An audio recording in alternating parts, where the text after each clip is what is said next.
Hey YouTube, I've tried to start this like 3 times and the helicopters keep coming over. So I was going to talk to you guys about something.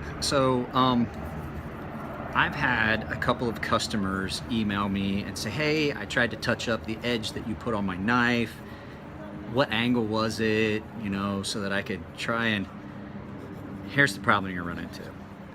With any knife that I sharpen, there's a good chance I'm not gonna know what angle it was.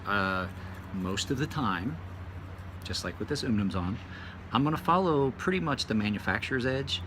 So there's kind of a couple reasons why you might have a hard time touching up an edge that you had me do, and I'm gonna have to apologize for it up front. I do them all freehand, and right now I'm using this tiny little 10,000 grit because it works really, really well. So doing a knife freehand, in the fashion I'm doing it, you kind of get a convex edge. I'm sorry, it is what it is. They are pretty straight. I keep the angle, I maintain the angle fairly well, but it's still going to be a little bit convex because there's a little bit of roll, and it winds up a very useful edge. It's not a severe convex, nothing like what you get with what Chris Reeves tries to call, well, Chris Reeves isn't there anymore, what the Reeves company calls a convex. What they have is not. They have a compound grind. They have two different angles. A convex is multiple angles all brought together almost like an apple seed. It comes up and it's rounded. It looks like an axe grind. I do that just a little bit. So it really shouldn't, that shouldn't be the big thing. The problem you're gonna have is if you try to touch up one of my edges on a Wicked Edge or an Edge Pro,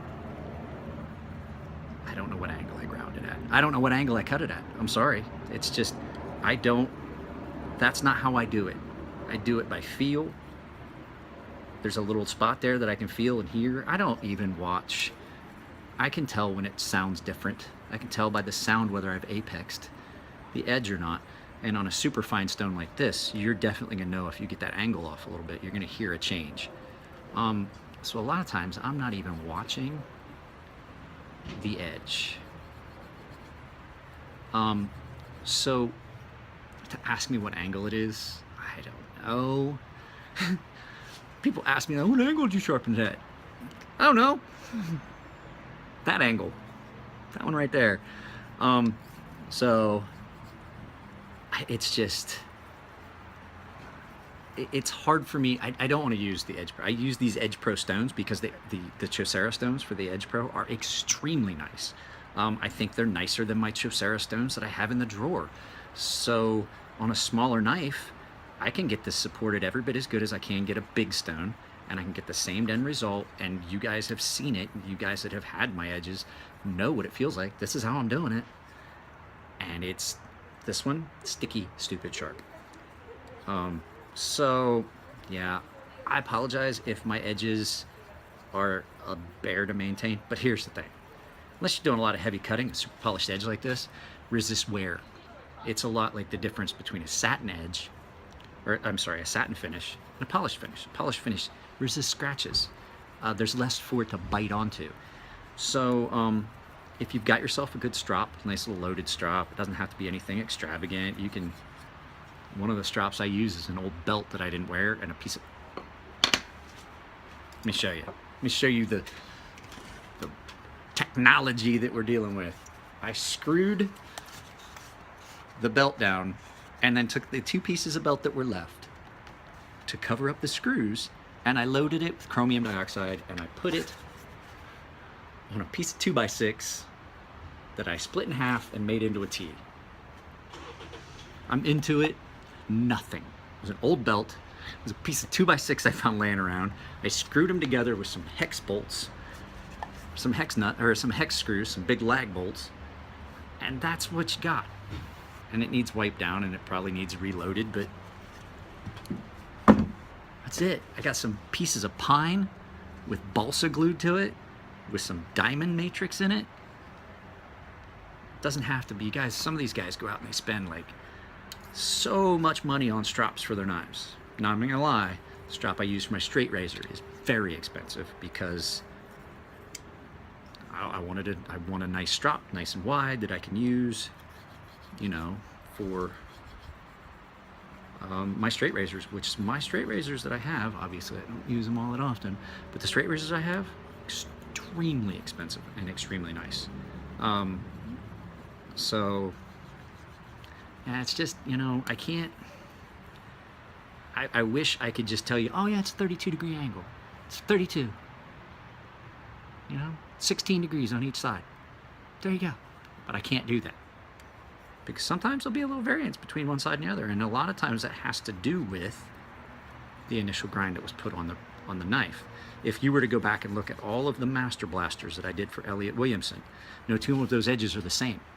They're not the same width. The actual grind where I cut it in is not the same because I followed Elliott's initial, unless I felt that it was just too shallow and it didn't feel right. But those knives were really thin. So, but yeah, no, that's it. That's now. I didn't want to really do it because what's in my pocket is still the SM100 Stinger. So I have to do a video about this one. I really do like it. I didn't think I was going to. I didn't like it the first time I pocketed it, but at any rate, if I was going to buy another Chris Reeves, it'd be an Umnumzon. I really, really like this design. And yes, Nico, it's done.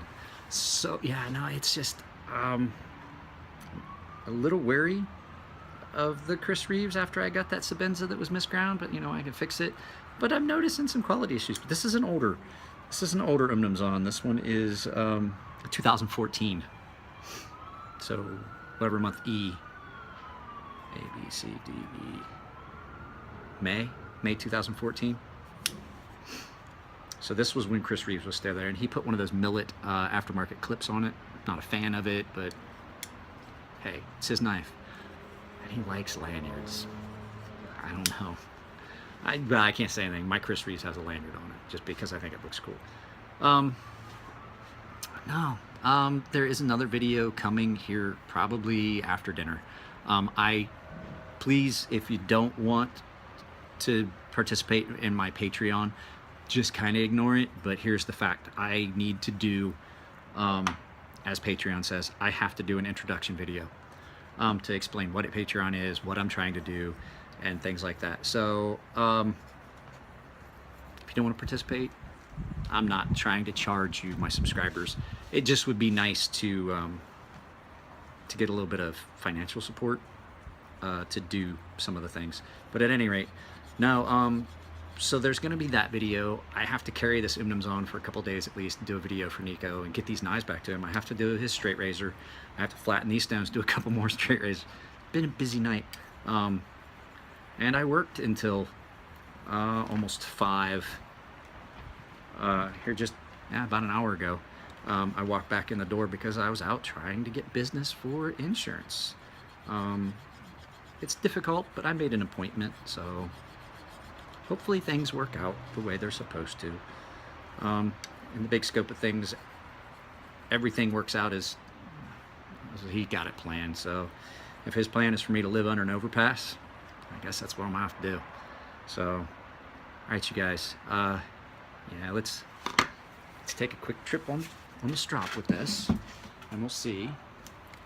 I'll do a quick cut. Give me just a second. Just make sure I knock that little micro burr off. I think it's hard to feel whether you've got a burr when you get up past about 8,000 grit. It really does. I have to admit. I've heard people say, hey, you can't feel the burr after 1,000 grit, after 1,200 grit.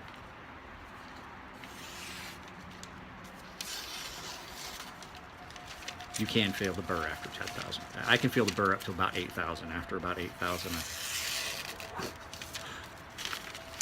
Let's get in on this. Let's see.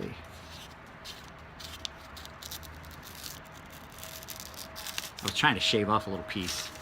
Let's see if I can do it. I don't think you're gonna be able to see it. I got the angle wrong. Oop, yep, there we go. Yep, it's done. Done. Dun, dun, dun. I'm in a goofy mood, so you guys kind of bear with me. So next video is going to be the SM100 Stinger, and I will pocket this and carry it for a couple days, and then that's basically I have to do the 2 more knives. I have 2 more knives that I have to do videos on, and carry this one and finish the video and do the video on the Stinger. So we've got 4 more videos for guest blades. All right, YouTube, you guys take it easy. And like I said, I will put that other video up. It's just gonna be something quick. Ignore it if you choose, but it'll be up. You guys can see it. All right, take it easy. I got work to do.